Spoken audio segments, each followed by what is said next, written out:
Hi friends, എല്ലാവർക്കും സുഖമല്ലേ? ഞാൻ ക്യാരറ്റ് കൊണ്ടുള്ള നല്ലൊരു പായസത്തിൻ്റെ റെസിപ്പി ആയിട്ടാണ് കേട്ടോ വന്നിട്ടുള്ളത്. ഇതിനായിട്ട് ആദ്യം തന്നെ ഒരു അരക്കപ്പ് നെയ്ച്ചോറിൻ്റെ അരി നല്ലോണം കഴുകിയിട്ട് കുതിർത്താൻ വേണ്ടിയിട്ട് വെക്കാം. അടുത്തതായിട്ട് നമുക്ക് ഏലക്കായും പഞ്ചസാരയും കൂടി പൊടിച്ചെടുക്കണം. ഇപ്പോൾ പൊടിച്ച ഏലക്കായ ഉണ്ടെങ്കിൽ ഈ ഒരു സ്റ്റെപ്പ് നമുക്ക് വേണമെങ്കിൽ സ്കിപ്പ് ചെയ്യാം കേട്ടോ. അപ്പോൾ ഏതായാലും മിക്സീൻ്റെ ജാറിലേക്ക് 2-3 ടേബിൾ സ്പൂൺ പഞ്ചസാരയും ഒരു 5-6 ഏലക്കായ തൊലി കളഞ്ഞത് അതും ഇതിലേക്ക് ഇട്ടിട്ട് നന്നായിട്ടൊന്ന് പൊടിച്ചെടുക്കണം കേട്ടോ. ഇതിലേക്ക് 1 കപ്പ് വേവിച്ച ക്യാരറ്റ് ഇട്ടിട്ട് നമുക്ക് നന്നായിട്ടൊന്ന് അരച്ചെടുക്കാം. അപ്പോൾ അത് അരച്ചെടുത്തിട്ടുണ്ടെങ്കിൽ നമുക്കിത് മാറ്റി വെക്കാം. അടുത്തായിട്ട് ഇതിലേക്ക് വേണ്ടത് 1 കപ്പ് ഗ്രേറ്റ് ചെയ്ത ക്യാരറ്റാണ്.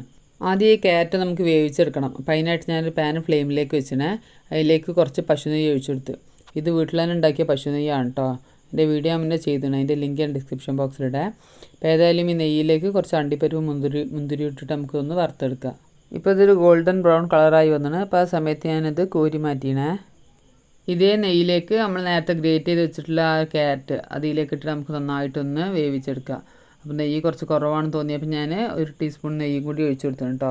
അത് നമുക്ക് ലോ ഫ്ലെയിമിലിട്ട് നന്നായിട്ടൊന്ന് ഇളക്കി വെവിച്ചെടുക്കാം.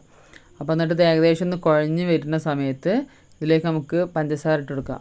ഇപ്പോൾ ഇതിലേക്ക് ഏകദേശം ഒരു 1/4 കപ്പ് പഞ്ചസാര ഇട്ട് കൊടുത്തു. എന്നിട്ട് നന്നായിട്ടൊന്ന് വേവിച്ചെടുത്തു. അപ്പോൾ ഈ സമയത്ത് ക്യാരറ്റ് നല്ലോണം കുഴഞ്ഞ് വന്നിണ്. ഈ ഒരു കണ്ടീഷൻ ആകുമ്പോൾ നമുക്ക് ഫ്ലെയിം ഓഫ് ആക്കാം. ഈ ഗ്രേറ്റ് ചെയ്ത ക്യാരറ്റ് വേവിക്കുന്ന സമയത്ത് തന്നെ അപ്പുറത്തെ ഫ്ലെയിമിലേക്ക് ഞാൻ 1 ലിറ്റർ പാൽ തിളപ്പിക്കാൻ വേണ്ടി വെച്ചിട്ടുണ്ടായിരുന്നു കേട്ടോ. അപ്പോൾ ഈ പാൽ ഏകദേശം ഒന്ന് തിളച്ച് വരുന്ന സമയത്ത് ഇതിലേക്ക് നമ്മൾ നേരത്തെ കുതിർത്തി വെച്ചിട്ടുണ്ടായിരുന്ന നെയ്ച്ചോറിൻ്റെ അരിയെ ഊറ്റിയിട്ട് അതിലേക്ക് ഇട്ടിട്ട് നമുക്ക് ഇളക്കി വേവിച്ചെടുക്കാം. ഈ നെയ്ച്ചോറിൻ്റെ അരിക്ക് പകരം നമുക്ക് സാബൂൻ്റെ അരിയോ അല്ലെങ്കിൽ സേമിയോ ഒക്കെ ഉപയോഗിക്കാം കേട്ടോ. കുറച്ച് സമയം കഴിഞ്ഞപ്പോൾ നമുക്ക് അതുപോലെ ഒന്ന് വേവ് ചെക്ക് ചെയ്യുക. അപ്പോൾ വേവ് അത്യാവശ്യം അതുപോലെ ഇങ്ങനെ നമ്മൾ ഞെക്കി നോക്കുമ്പോൾ പെട്ടെന്ന് ഇങ്ങനെ ഉടയുന്നുണ്ടെങ്കിൽ ആ സമയത്ത് നമുക്കിതിലേക്ക് നമ്മൾ നേരത്തെ അരച്ച് വെച്ചിട്ടുള്ള ആ ക്യാരറ്റിൻ്റെ പേസ്റ്റ് ഉണ്ടല്ലോ അതിലേക്ക് ഒഴിച്ചിട്ടൊന്ന് ഇളക്കി കൊടുക്കുക. എന്നിട്ട് വീണ്ടും കുറച്ച് സമയം കൂടി ഒന്ന് തിളപ്പിക്കുക.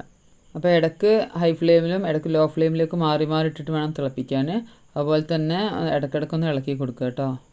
അടുത്തായിട്ട് നമുക്ക് ഇതിലേക്ക് പഞ്ചസാര ചേർത്ത് കൊടുക്കണം. അപ്പോൾ മധുരത്തിന് ആവശ്യമുള്ള പഞ്ചസാര ചേർത്ത് കൊടുക്കുക.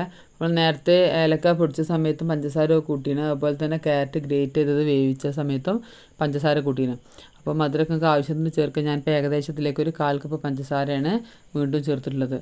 അടുത്തായിട്ട് മധുരമൊക്കെ ബാലൻസ് ചെയ്യാൻ വേണ്ടിയിട്ട് ആവശ്യത്തിനുള്ള ഉപ്പും കൂടി ഇട്ട് കൊടുത്തണേ, എന്നാലേ പായസത്തിന് കറക്റ്റായ ഒരു ടേസ്റ്റ് കിട്ടുള്ളൂ. ഇനി നമുക്ക് ഇതിലേക്ക് നമ്മൾ നേരത്തെ വേവിച്ച് വെച്ചിട്ടുള്ള ഗ്രേറ്റ് ചെയ്ത ക്യാരറ്റ് ഉണ്ടല്ലോ അതും കൂടി ഇതിലേക്ക് ചേർത്തിട്ട് ഒന്നുകൂടി ഒന്ന് ഇളക്കി കൊടുക്കാം. ഇപ്പോൾ നമ്മളെ പായസത്തിൻ്റെ പരിപാടി ഏറെക്കുറെ റെഡിയായിന്. ഇനി ഏറ്റവും അവസാനമായിട്ട് ഇതിലേക്ക് നേരത്തെ നമ്മൾ വറുത്ത് വെച്ചിട്ടുള്ള അണ്ടിപ്പരിപ്പ് മുന്തിരിയൊക്കെ ഇട്ട് കൊടുക്കുക. എന്നിട്ട് വീണ്ടും ഒന്ന് ഇളക്കി കൊടുക്കുക. അപ്പോൾ ഏതായാലും നമ്മളെ പായസം ഇവിടെ റെഡിയായിന്. എല്ലാവരും ഒന്ന് ട്രൈ ചെയ്ത് നോക്കുക കേട്ടോ. നിങ്ങളുടെ ഫീഡ്ബാക്കൊക്കെ മറക്കാതെ അറിയിക്കണേ.